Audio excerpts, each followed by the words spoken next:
Hello বন্ধুরা, আজকে সন্ধ্যের টিফিনে আমি ভাবলাম একটুখানি বেগুনি করি। তো বেগুনি ভেজে মানুষনটিকে দুটো দুটো করে দিয়ে দিয়েছি।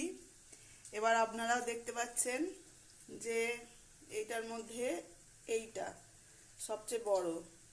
ওর কাছে এবার এগুলো নিয়ে গেলে এই সবচেয়ে বড়টাই তুলবে আশা করছি। দেখি আপনারাও দেখুন কোনটা তোলে।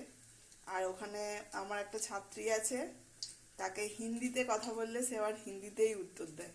তার রিপ্লাইটাও শুনবেন, চলুন।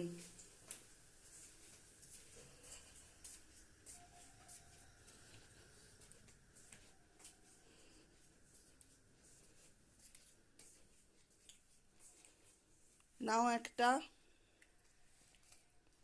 না। यस। पालू, कैसा हुआ? अच्छा।